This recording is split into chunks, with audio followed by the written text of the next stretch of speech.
Assalamu alaikum wa rahmatullah. May God Almighty's divine peace and light and strength, guidance be with you, with myself, with inshallah ta'ala our entire ummah, our families, and our loved ones.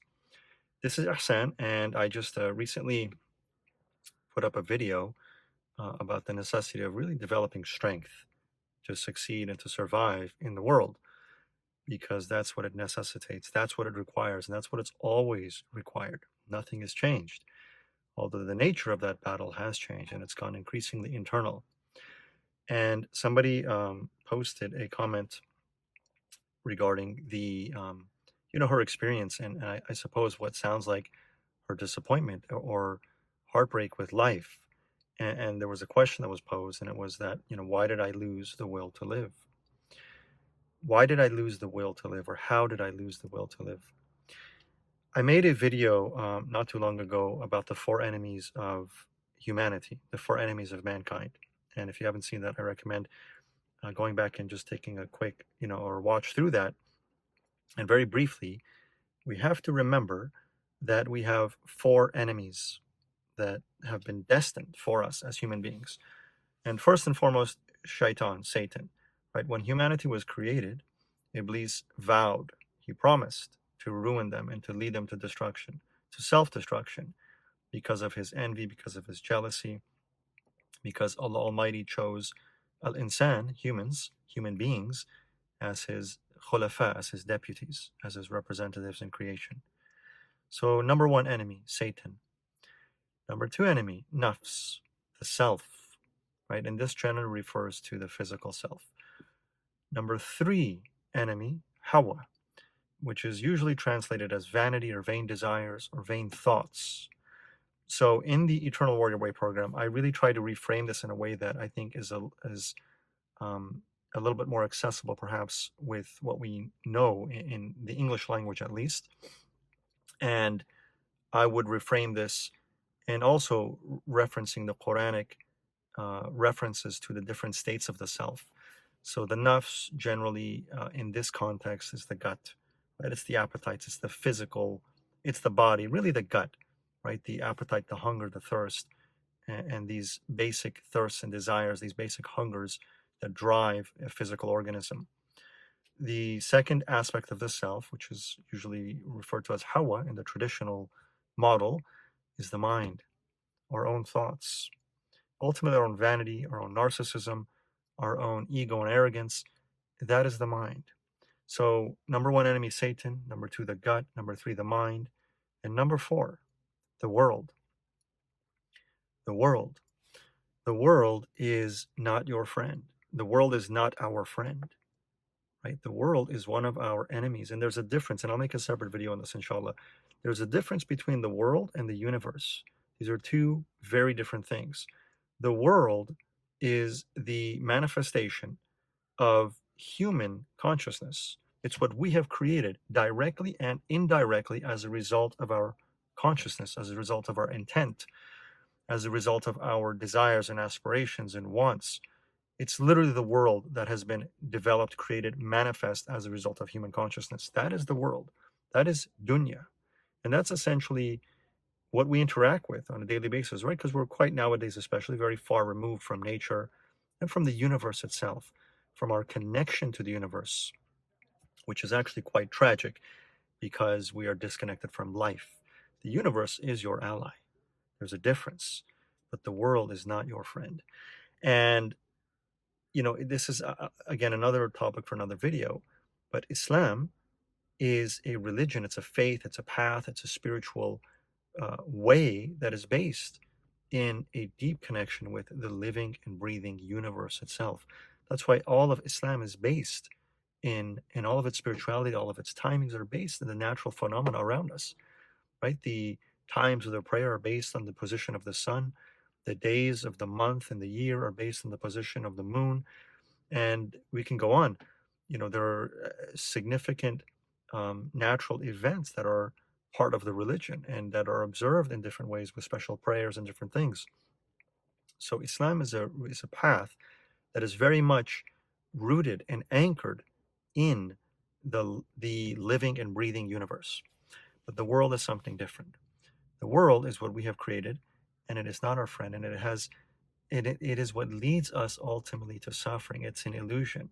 It's a false promise, right? It's put in front of us to appeal to these lower appetites of the self, the gut and the mind, to show you what you seek and what you desire, but it's just an illusion because it's only superficial. A wise person will seek truth, will seek to invest themselves, will seek love in the only place where it can actually be found, beyond the surface. And if we invest ourselves in the world and in the superficial hopes and dreams and aspirations, which are complete vanity, it hasn't worked for anyone, we will inevitably be led to heartbreak and to disappointment.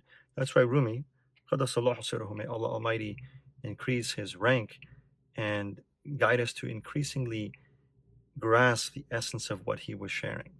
He said, break your heart until it opens. Keep breaking your heart until it opens. Where does heartbreak come from? Where does disappointment come from? It's from the outside world. It's from putting our hopes and dreams and our aspirations, our desires and our wants into things beyond ourselves, into false gods outside in the world beyond. And that will inevitably lead to heartbreak. That will inevitably lead to disappointment. And so oftentimes one will have to go through this process if they haven't been fortunate enough to have been guided from the beginning along a spiritual path that saves human beings from that. But the modern materialistic world, it is inevitably going to lead to heartbreak and to disappointment.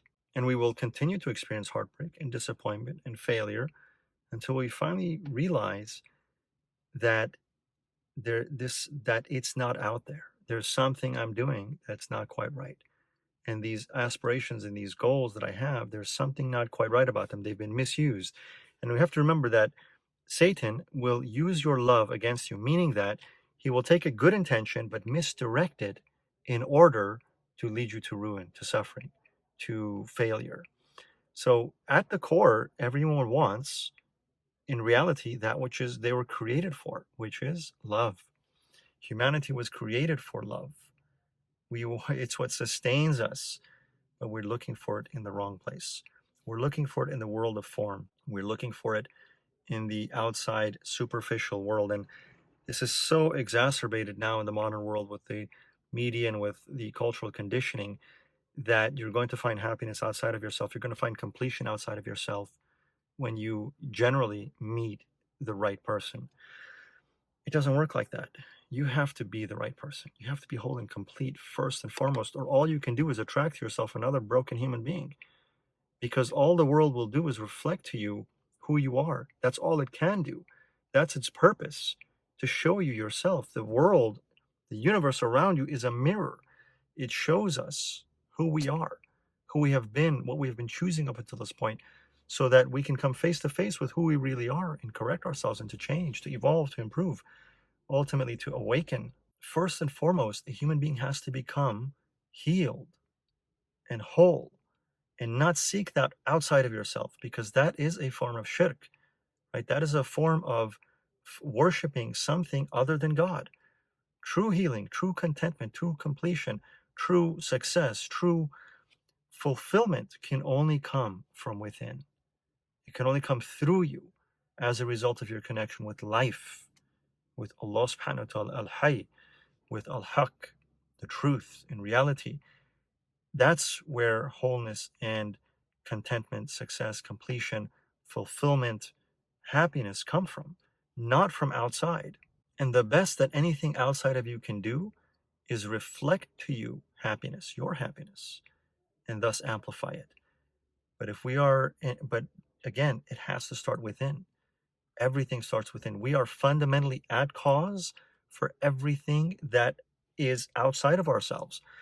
And if we don't correct and heal ourselves inwardly first, we will only attract to ourselves circumstances that will reflect to us our own brokenness, our own fears, our own traumas. So the work is inward, the work is internal. And this is why marriage, the Prophet ﷺ said, marriage is half the religion, because that's where the real work takes place. That's where the real development takes place, because now you are being reflected. All of your fears and anxieties, your wounds, your traumas, your pains, they're being brought to the surface. They're being triggered because you're so close with another human being. It's inevitable. And human beings are mirrors to one another, as the Prophet ﷺ said. So through relationships, there's a book called A Course in Miracles, which I highly recommend at least, reading a little bit of, at least, because it's quite profound. And in it is this concept of the sacred and the holy relationship. That's what life is in general, with all of our relationships, but especially those close ones, those ones that are destined to bring up, that we attract to ourselves as a result of who we are, to bring up what is hidden, what is beneath the surface, so that it can be transmuted and ultimately healed and corrected and balanced, and so that ultimately we can learn what true love is, what love really is, right? What real love is. Do not seek success and fulfillment in the world exclusively, right? Seek it inwardly first. Seek it within yourself. Seek it in your relationship with your Creator. Seek it in who you are, in your very being. Be someone. Be who you are meant to be. Remember who you are meant to be, first and foremost. And when we are our true selves and our best selves, the best version of ourselves, inshallah ta'ala, then with God's grace and mercy, you attract to yourself that which is in harmony with that which is in vibrational resonance with that. But do not make the mistake of thinking that the world is going to be easy, is going to be friendly towards us. It's not. We have to be wise. We have to be strong. We have to be awake. We have to be intelligent. We've got to learn. And all of the hardships and struggles that we go through, don't give up. Don't let go. It can be very difficult. It can be very traumatic. It can be very painful. But it will ultimately lead you to the truth. It will ultimately lead you to who you really are. And so also Rumi, who says the pain is where the light enters you. Don't fight, don't resist. When you are going through hardship, when you're going through difficulty, when you're going through suffering and grieving, when you're going through loss, surrender to it. Accept it. Allow it to be. Let it run its course. And through that, you will reach to ultimately the essence of who you are. And your true beauty, inshallah ta'ala, will ultimately be revealed. May Allah Almighty's power and peace and presence and guidance and light be with you, with us all. Inshallah ta'ala, we'll see you again very soon. Assalamu alaikum wa rahmatullah.